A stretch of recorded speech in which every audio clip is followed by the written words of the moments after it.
Speed intensity र रिपिटेसनको आधारमा हामीले जरिमानाको व्यवस्था गर्छौँ। त्यो भनेको 500 देखि 50,000 सम्म पनि लाग्न सक्छ। त्यसपछि पनि अझै गल्ती गर्नुभयो भने लाइसेन्स रद्द हुने खालको व्यवस्था हुन सक्छ। ल नेपाल सरकारले अब ट्राफिक नियममा चाहिँ एकदम धेरै जरिवाना लगाउने भन्ने कुरा आइसकेको छ। झन्डै अब यो कुरा फाइनल नै भइसकेको छ। तपाईँहरूले पनि न्युजहरूमा सुनिराख्नु भएको होला। अब ट्राफिक नियम उल्लङ्घन गरे बापत जरिवाना चाहिँ एकदम हाई भन्ने कुरा जान्छ। सो अब तपाईँलाई कस्तो लाग्यो यो बारेमा यसो एक दुईवटा मेरो विचार चाहिँ राख्न चाहन्छु।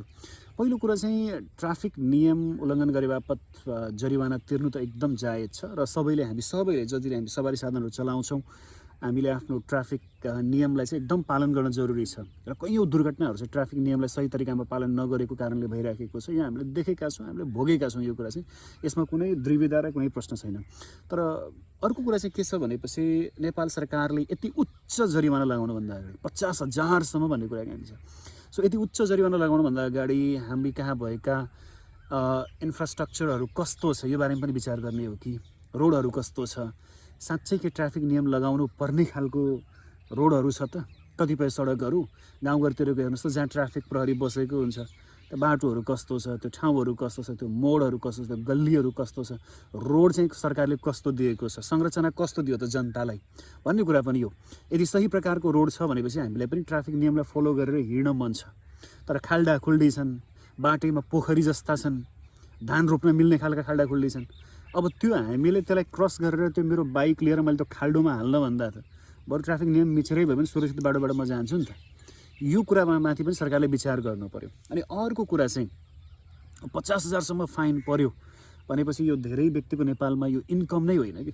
जसले ड्राइभिङ गर्छन् यस्ता ट्रिपर चलाउनेहरू, ट्रक चलाउनेहरू, बस चलाउनेहरूको त्यति मासिक आम्दानी पनि होइन।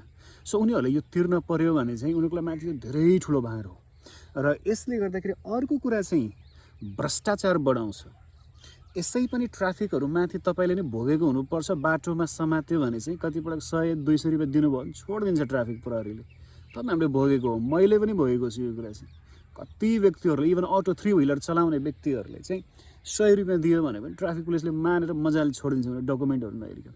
अब चाहिँ 100 रुपियाँले मान्दैन, 50,000सम्म 10-20,000सम्म फाइन छ भनेपछि उसले पनि 1,000-2,000 रुपियाँ लिएरै छोड्छ अब चाहिँ ट्राफिक प्रहरीले। सो यसकारण नेपाल सरकारलाई लागेको होला यो चाहिँ बडो गजब नियम ल्याउँदैछौँ, तर यसले भ्रष्टाचार चाहिँ बहुत बढाउनेवाला छ।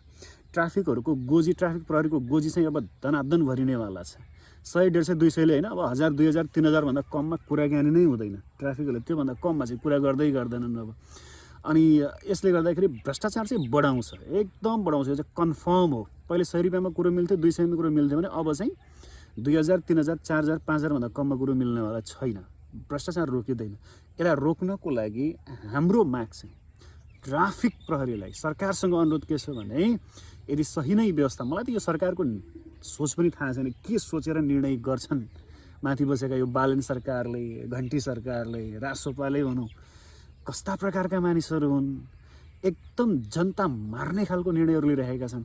अर्को एउटा मलाई चाहिँ के उपयुक्त लाग्छ भने ठिक छ ल हामी फाइन तिर्छौँ, जरिवाना पनि तिर्छौँ, सबै कुरा ट्राफिक नियम पनि हामी पालन गर्छौँ। गर्दै नगर्ने भने त कुरै होइन, गर्नु पर्ने सबैले गर्नु पर्यो। तर हामीलाई रोड पनि त्यही प्रकारको चाहियो, सबै कुरा त्यही प्रकारको चाहियो। सुविधा दिनुहोस्, तलब पनि हामीलाई चाहियो, तलब पनि राम्रै दिनुहोस्। 50,000 फाइन तिर्न सक्ने तलब हामीलाई दिनुहोस् न। एउटा ड्राइभरको तलब चाहिँ ट्रक ड्राइभरको तलब 20,000 हुन्छ, 30,000 हुन्छ, उसले 50,000को फाइन कहाँबाट तिर्छ? उसको मालिकले त तिर्ने होइन, तिर्न पर्ने त उसले नै हो। त्यसले गर्दाखेरि भ्रष्टाचार बढाउँछ। टिपर चलाउने मान्छेले 20-22,000 30,000 कमाउँछ, उसले तपाईँको 10,000 20,000 महिनामा फाइन तिर्छ सक्दैन। त्यसको लागि चाहिँ के छ, भ्रष्टाचार नै बढाउने। ट्राफिकले 1,000-2,000 रुपियाँ लिएर छोड्ने हो। उसलाई चाहिँ हुने यही नै हो क्या, जतिसुकै भन्नुहोस् हुने यही नै हो। अनि अर्को कुरा चाहिँ अब ठिक छ ल हामी तिर्छौँ, 10,000 मेरो फाइन पऱ्यो, म तिर्न तयार छु। तर एउटा कुरा चाहिँ भ्रष्टाचार नहोस् भन्नको लागि बालन सरकारलाई के अनुरोध छ भने उसले जस्तो युरोपतिर अमेरिकातिरको प्रहरीहरूमा चाहिँ बढी क्याम्प लगाइदिएको हुन्छ। उनीहरू हरेक एक्टिभिटी जो गर्छन् त्यो रेकर्ड हुन्छ। ट्राफिक प्रहरीलाई जब अन ड्युटीमा हुन्छ, अफ ड्युटीको कुरा होइन, ट्राफिक प्रहरी जब अन ड्युटीमा हुन्छ उसको शरीरमा पनि बडी क्याम लगाएको हुनु पर्यो। एभ्रिथिङ रेकर्डेड हुनु पर्यो।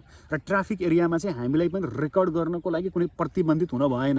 ट्राफिक प्रहरीले तपाईँले किन रेकर्ड गर्नुभएको भन्न पाउने भएन। त्यो कानुन चाहिँ ल्याउनु पर्यो कि पहिलो कुरा चाहिँ ट्राफिक प्रहरीको शरीरमा चाहिँ बडी क्याम हुनु पऱ्यो, क्यामेरा लगाइएको हुनु पऱ्यो, उसले सामनेमा के डिल भइरहेछ, के भइरहेछ, उसले के डकुमेन्ट हेऱ्यो, के बोल्यो त्यो पनि रेकर्ड हुनु पऱ्यो पहिलो कुरा चाहिँ। दोस्रो कुरा चाहिँ ट्राफिक एरिया जहाँ जहाँ चेक हुँदैछ नि त्यो चाहिँ त्यो ठाउँमा जहाँ जहाँ डकुमेन्टहरू चेक हुँदैछ, ट्राफिक चेक हुँदैछ, त्यो ठाउँमा चाहिँ तपाईँ हामीले पनि रेकर्ड गर्न सक्ने प्रकारको स्वतन्त्र माहौल चाहिँ हामीलाई हुनु पऱ्यो।